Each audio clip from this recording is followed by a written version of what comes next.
If you wanna stay with me, if you wanna try,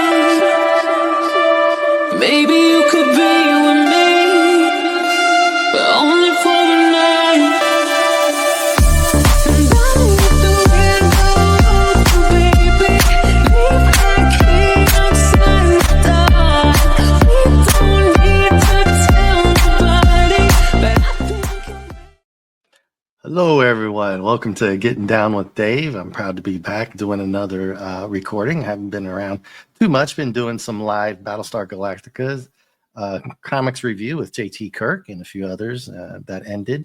And now I am featuring this bad boy that I've had sitting here for a while, and I've been waiting to open it up. This is the Godzilla Minus One Blu-ray Deluxe Japan Collector's Edition, and it has the regular movie. It has the minus one color, the Blu-rays. It has a steel book, and I think it has 4K. There's four of them. I'm hoping the other one, the fourth one, which I can't quite remember, is like a bonus DVD or something. This is also a slipcover. And as I can see here, there is a whole box set for the DVDs and some other publications. And when I was thinking about doing this video, I was being kind of lazy and didn't do it. And I'm glad it turned out better that way, because I forgot that when I pre-ordered this from Godzilla.com, that they gave me a digital download of the exclusive English translation companion booklet, and we'll get to that after I open up the box set.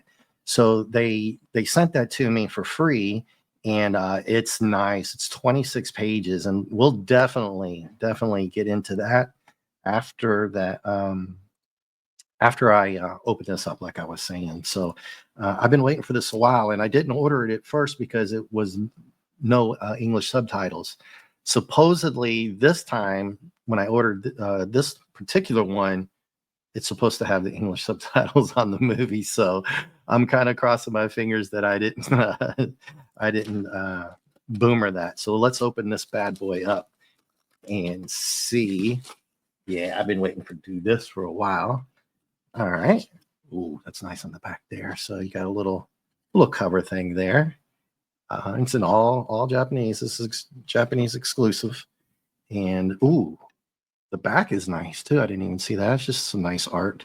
Gotta get my camera angles right for you guys. And yeah, just some regular stuff there. And the full front there. So let's take these out. Yeah, that's what I thought that was going to be there. So a really nice, thick slipcover, not some flimsy thing, man. That's nice and sturdy. I like that. And then, ooh, man. Okay, so you get your basic disc cover. Look at that. Dude, that's a poster. That's a poster right there. That's the poster I was going to get. But as you can see back here, I got my 3D lenticular poster.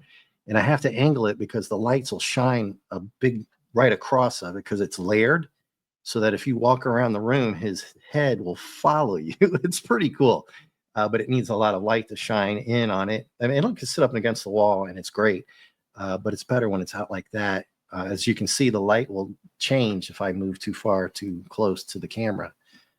Also try to keep that light off my noggin. But back to the DVDs. This is tight. This is nice. I like that. Okay, and let's see. It's going to be a little montage, I think. There we go. So you've got that. Oh, I like that. I can't even see it because I'm showing you guys. Sorry if I can't. Nice. That's tight like that. Oh, man, you could just put that up on the wall. I might have to get that poster as well. We'll see, but that is a great view. All right, so we do have the 4. Might have to get my glasses. I'm getting a little boomer. Let's see. I see one here. That is the Blu-ray. Now I can't tell which one is which. So I'll just show you guys that you've got 1, 2, 3, and 4, which is what I thought. So we're trying to figure out here which one is which. Okay, this is the 4K. That's the 4K Ultra. Regular Blu-ray. Regular Blu-ray. And I guess I guess it's bonus features. I'm not sure, guys. We're gonna have to play this at a later date and find out. I think this is the this is the regular.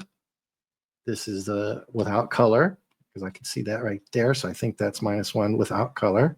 And then which way am I going? Which way am I going? Sorry. All right, guys. This one. I'm not sure which one that is. I think that might be the bonus content.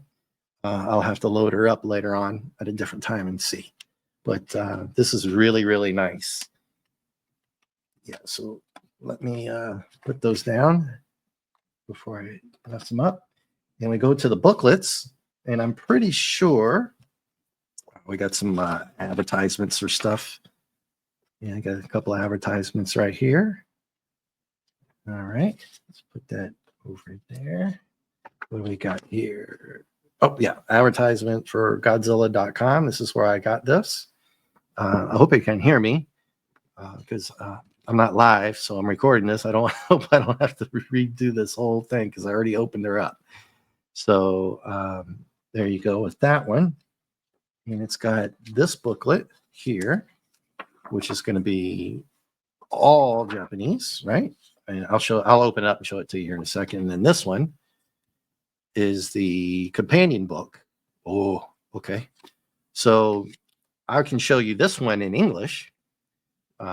So they sent me that, but let's go through it, the Japanese version, and at least look at some of the stuff they have, the introduction, the story, which is all on the online version that I have. Really good introduction by the director, the writer, and the visual effects supervisor was Takashi Yamasaki. He's the one that helped bring all this about. Really good intro and story about his life and coming up to the point where he can make this movie. And these are just some of the characters that were in the movie, if you've seen them, if you've seen it. And we're going to go through this on the online version. Then there's just a bunch of pictures with some cool posters. I don't know what is online. So those basic stuff right there. Another poster you've seen in my little intro video. Oh, and there's my poster. Cool. Nice. That's really cool. That's the one I like. That's the one I have right behind me there. And it's tight like tiger. Just some more posters, art.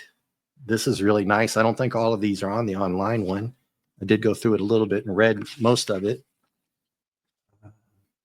Oh yeah, I haven't even seen these posters. I like this one. Let's see what else we got in here. More posters. Collage poster. That's pretty cool. And an old school one. I like that one. And then a bunch of pictures from the movie. Get this up close for you guys. Sorry if I'm shaking around too much. I'm not used to doing this.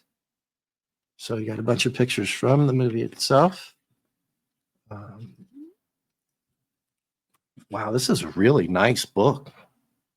If you could read Japanese.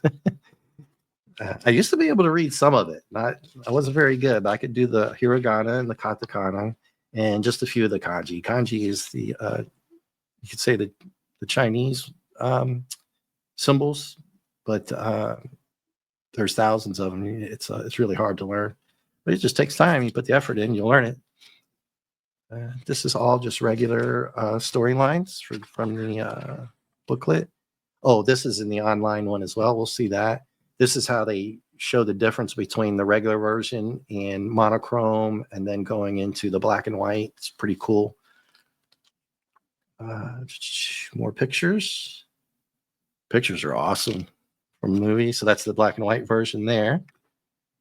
I'm not sure what's in here. It's all Japanese. And this is really nice quality stuff. This isn't flimsy paper. This is nice. You can see how bright and shiny and glossy this is.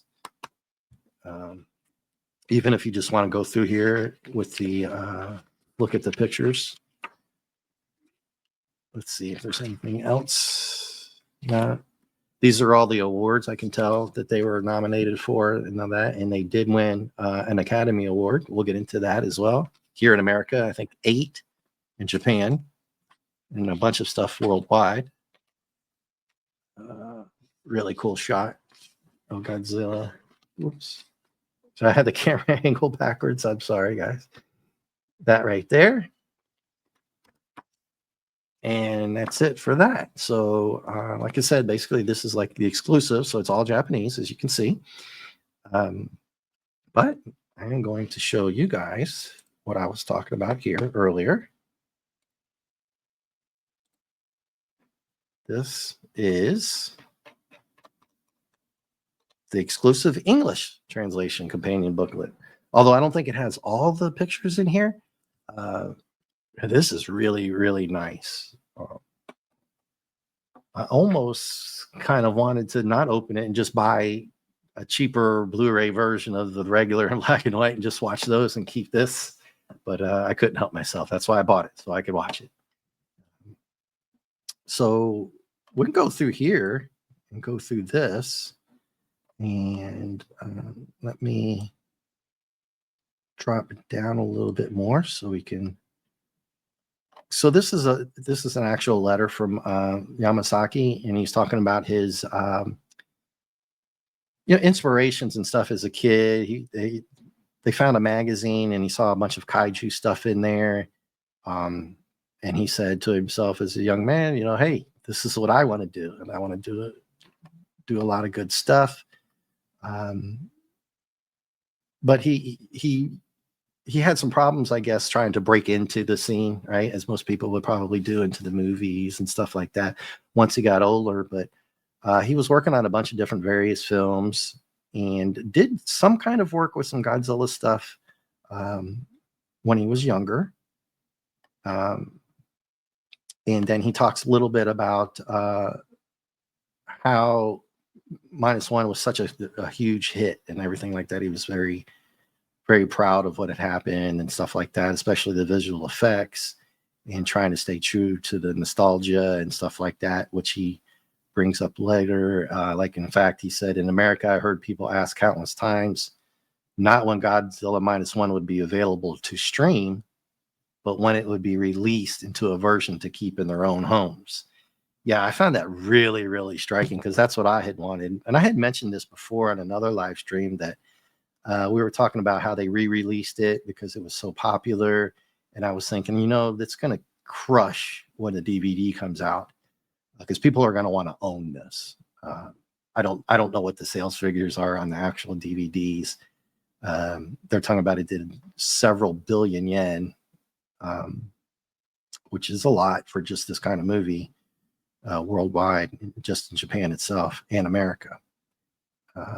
So then you have an introduction, and they released this. This is the 70th anniversary of Godzilla. It's the 30th live action movie that was made in Japan. And they actually released it on the anniversary date. I think that would have been December 1st. They bring it up a couple times in here. And they talk about how the difference in the visual effects and how that's changed, but they didn't want to ruin it by overdoing it or just not doing it the right way. So they just took a lot of care into trying to make it the best way they can. And they did a good job, right, everyone? And I mean, I love this movie. So yeah, they're just talking about the release dates and the time frames and stuff from 1954, which was the original release. Now, the story I'm not going to get into because it's spoiler alerts.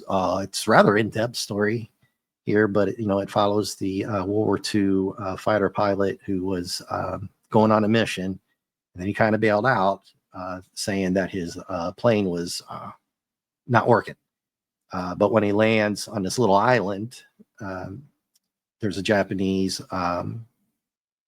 deployment camp there, the service so they can fix it and stuff like that.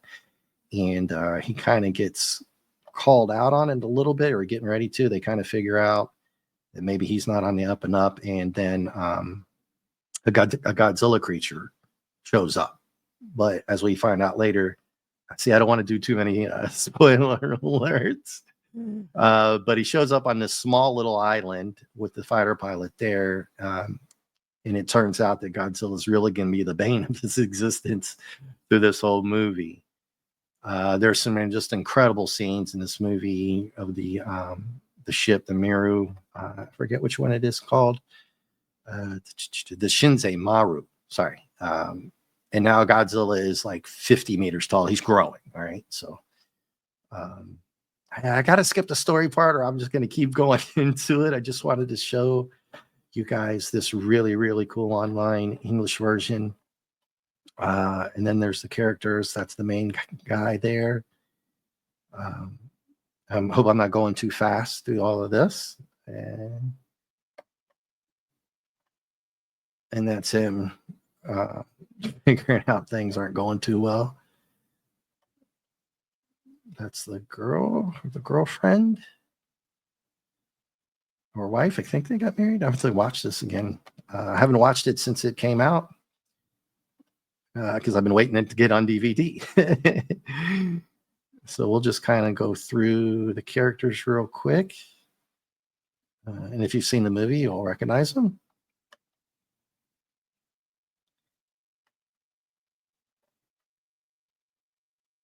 Yep, I recognize those guys. So then they go back to Yamazaki's talking more about his imagination and everything he wanted to do. And he says, I had a strong impression of Godzilla from 1954, as most of the kids probably would have here in Japan and America, because, they made another version that's not like if you have the box set here that I did another video on the Showa era. It has Godzilla, but it doesn't have the American version in it. So they have two different versions of that. And he was really kind of focused on not just Godzilla as a theme, obviously, but he wanted something different by focusing on how people react, when it came to Tokyo and stuff like that. He wanted to be between a god and a creature. And I didn't know this, but when he was creating it, if anybody knows about this, Godzilla the Ride, Giant Monsters Ultimate Battle, there's a ride there, and there's actually a couple of figures that look like this one. Right? So this is the Godzilla Minus One figure that I have, obviously, and I did a feature on that and other videos of unboxing and putting that together, but he's pretty cool. I like him. I like the blue fins and everything like that. Make sure he doesn't fall over. Sorry, guys. So his thought process is that he was thinking so many people have such strong feelings about Godzilla. He thought of it not just as a creature, but as a being that wavers between, a god and life. And then he came up with the designs and going through a bunch of different designs. And I didn't know he had created the Godzilla the Ride design. So that's now, and if you see that figure, you're going to see it's close. It's very close to this one. And then you talk about this movie that he was involved in, Sunset on 3rd Street 2, which I have no idea about. I'll have to look into that later.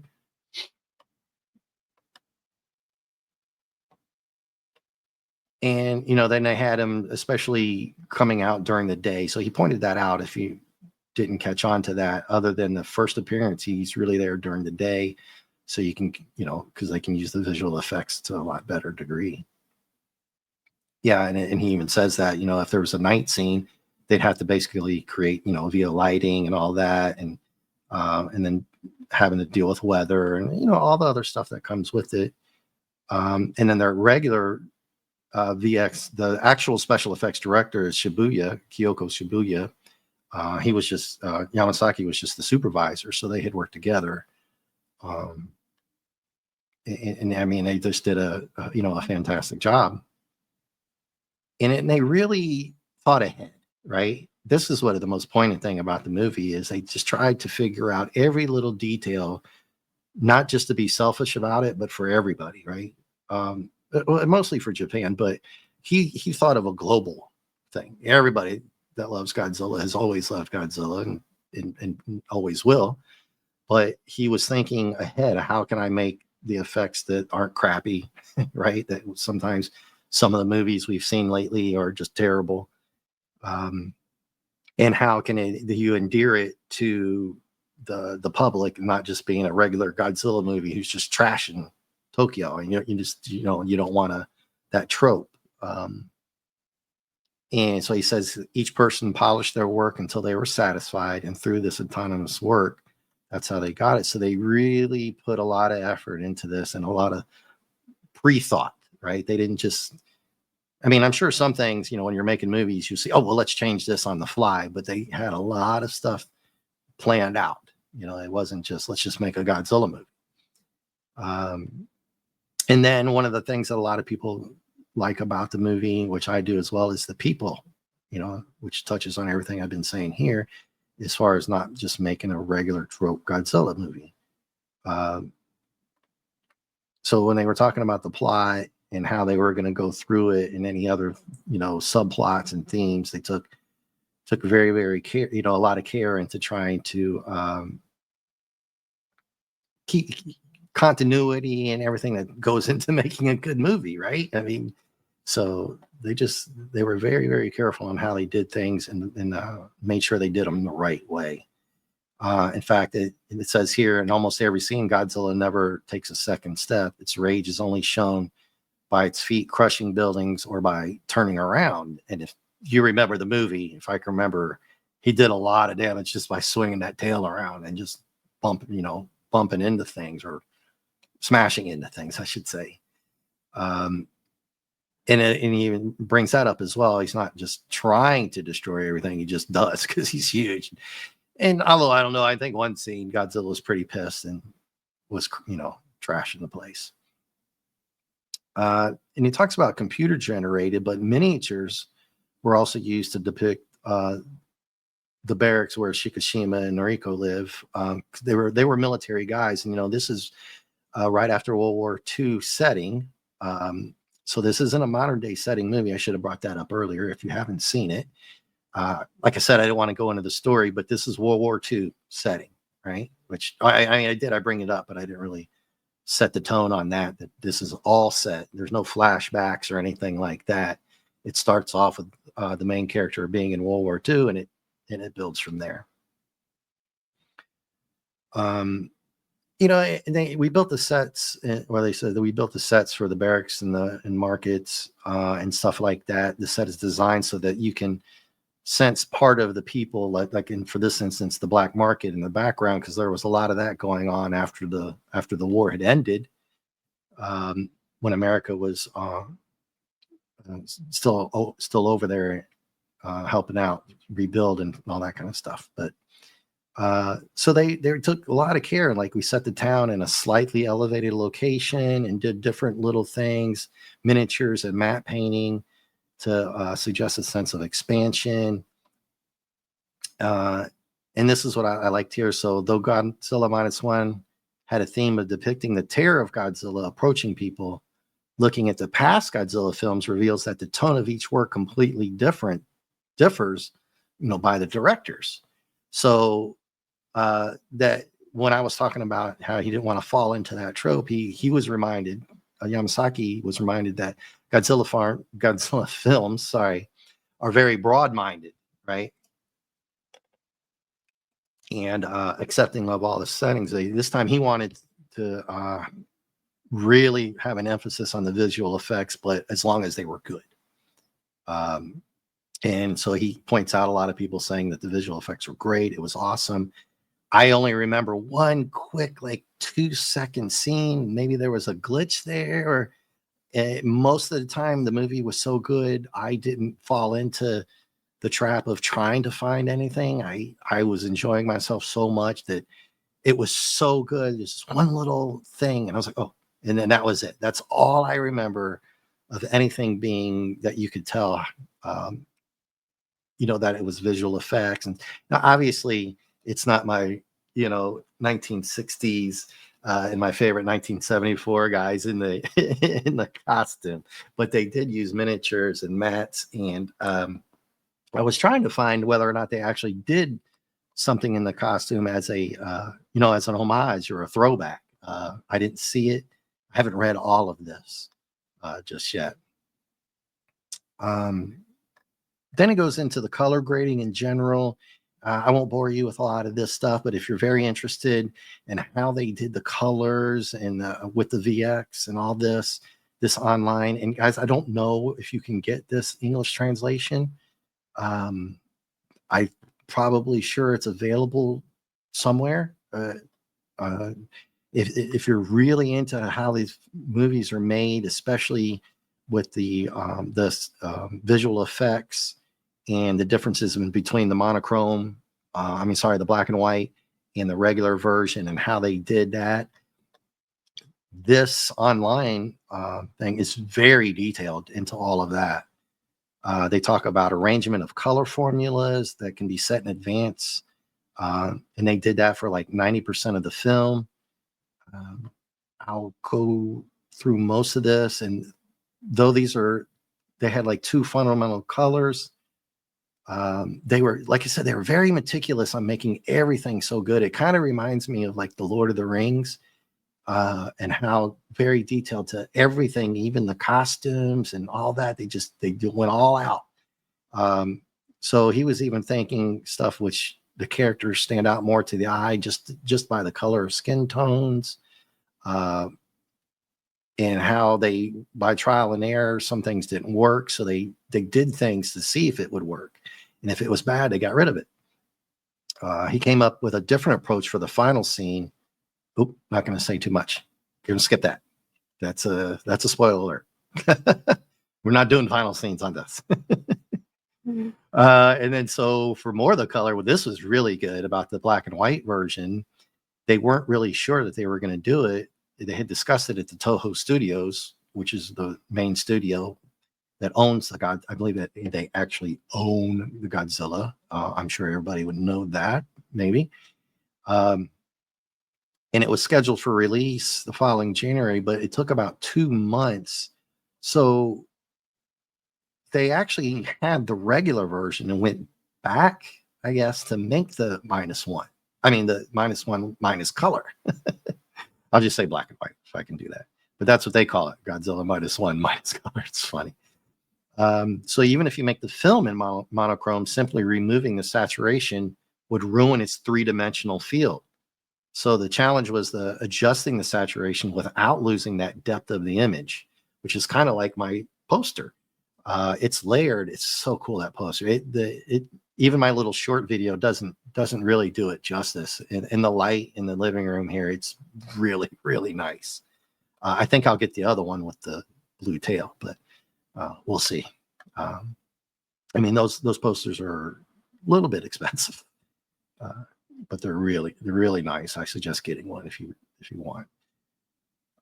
So Yamazaki had emphasized that he wanted the footage to look like a single image shot on the Leica camera. So everybody, whoever's out there listening to this, if you're into cameras and photography, get this. This is so nice. I'll try to leave most of it up here. I'm not scrolling too fast, but I didn't want to bore people who aren't interested in this kind of thing. But I really enjoyed this part of it that I did read. And they wanted to create a world that made use of only the highlights close to characters that make everything else seem dim. So they try to figure out how to do this. Most of the people are very experienced. And then they talk about a couple of the scenes. They just didn't remove the color, but also applied the contrast. and then washed out all the dark areas. Because then when I was reading that, I was thinking, yeah, if you're going to the black and white, you're going to have to clean up the dark areas, or it's going to be like, it's going to be too dark, right? Like if any comic books that the shading and the coloring is way too dark. I think Pitt, if you guys remember Pitt, I had a couple of those. They're very, very dark in the coloring and the shading. So it's pretty cool. So they first removed the dark areas and then went from there. And that, I guess that makes sense. I mean, I don't know what I'm doing with that kind of stuff, but it makes sense. But then the actor's faces cast a shadow over the whole over the whole image. So then he had to mask just their faces. So they had to go through, it was really detailed, right? And then they go into especially the skin tones compared to everything else and trying to keep it the way they want it.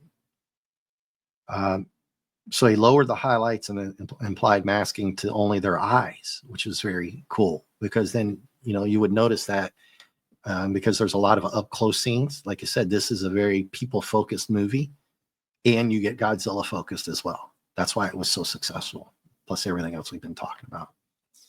But when they were talking about Godzilla and the minus color, we were gradually creating more detail than in the color version, which is very interesting. Since making it black and white further brings out the texture. And I was like, wow, okay. Now, I went to see the regular version, and then when the other version came out, I was out. Was that the one I was out of the country, or I was sick for that couple days? Yeah, I didn't get to see the black and white version in the movies. I was kind of mad about that, but I have it now, so we're good. But this is really, really cool that actually making the black and white version brought out more detail. I wouldn't have thought that, but the way they were discussing it, if you go back and read it or get this, it makes sense. Like I was saying before, oh, okay, that's really cool. And they added shading, which is kind of, I didn't think you would really add shading, but I guess it raised the parts that would have been lost in the monochrome. I would not have thought that. I would have thought like you would have decreased some of the shading, but obviously I was wrong. So that Godzilla's overall details would be more clearly seen. I was like, wow, okay.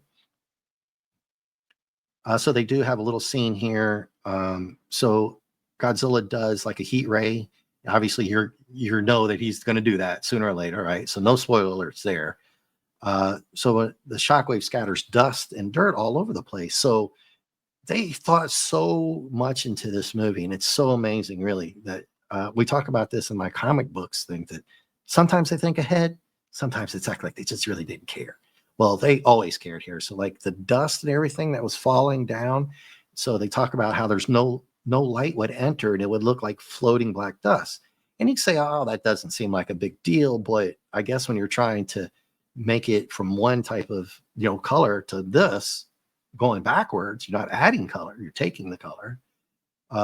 So they added animation to convey the details of the breed. So they thought of everything, and they tried different things. This is what I really think made the difference of the overall caring, is a lot of trial and error, just come up with something. And they sat around and said, well, what if we do this? Man, what if we add animation to every little speck of dust?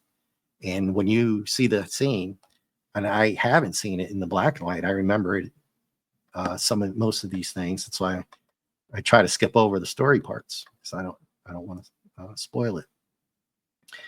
And then it says here that Yamasaki didn't want the monochrome version to be a copy of the first film of 1954. However, the first Godzilla was made 9 years after the war, and is still scary for back then, because the war was bad for everybody, and everything that happened over in Japan. That's what Godzilla is based on, nuclear war. And he didn't want to, like I said before, just follow along with everybody else. He wanted to make something special. Even in his sorry guys, my throat gets a little dry when I talk too much, so I have some water. Even in its historical context, he wanted to integrate the atmosphere. And I definitely wanted to point that out. I wrote that down. So when it comes to the nostalgia and the atmosphere, they're very concerned on how they were going to make it different, but yet endearing to everybody. He wanted to create a black and white version that made use of contemporary sophisticated technology. I thought that was a little bit interesting, and that meaning special effects. And he wanted to retain the sharpness of digital technology. And one of the movies I think of, which a lot of people hate, is the Prometheus. But the visuals of that movie, the way it was shot and everything, if I remember, it was really nice. Let's see, there was something else right here. Okay, so he believes that the monochrome version, which adds contrast to every shot that we talked about a minute ago, and visually steers the viewer, allows the audience to concentrate more intuitively. Showing the details in the characters' faces also adds to the realism and sense of the film. And if you've watched any of my Battlestar Galactica comics with J.T. Kirk, we talk about that all the time. If you can't get that right on an up close thing, it's just not going to go well. And there was very good stuff and very bad stuff in the comics, but all of this was pretty good. So on Blu-ray, the home monitor emits light, unlike in a theater where the image is projected on a screen. So they were concerned about, see, this is what I'm talking about, how they think so far ahead. Not only, we brought this up earlier, and this is exactly the way I felt about getting, when this came out, I already knew I was going to buy it before I even went to see the movie. I said, obviously I have the Showa era ones, and then I'm going to go back and get some more. And I immediately knew I was going to get this. And then when they said they were going to do the minus color, I was like, oh, well, I got to wait for the box set now. Right? Because I missed the color one in minus color one in the movies. So they thought of this. And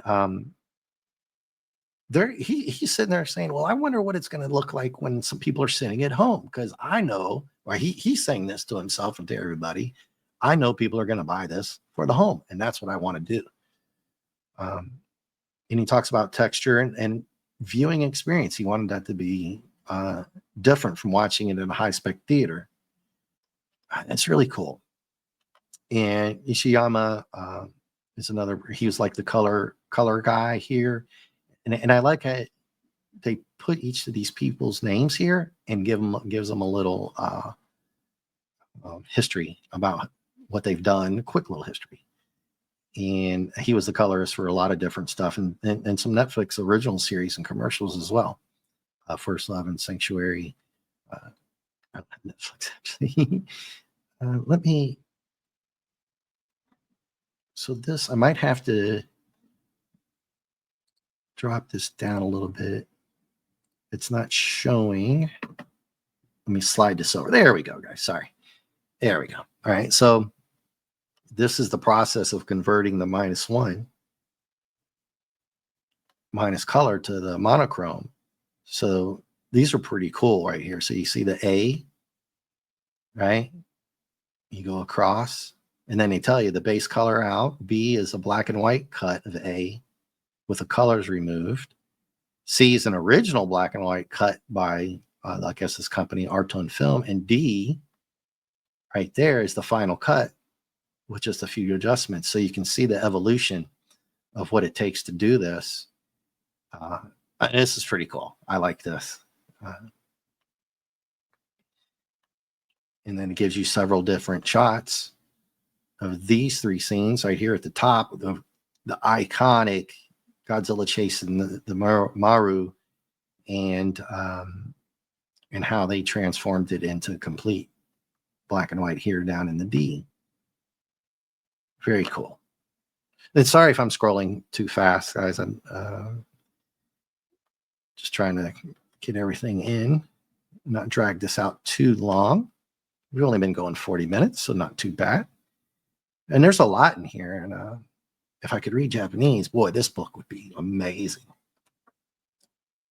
So here's a bunch of the cuts, pictures from the black and white. And I can't wait to watch that.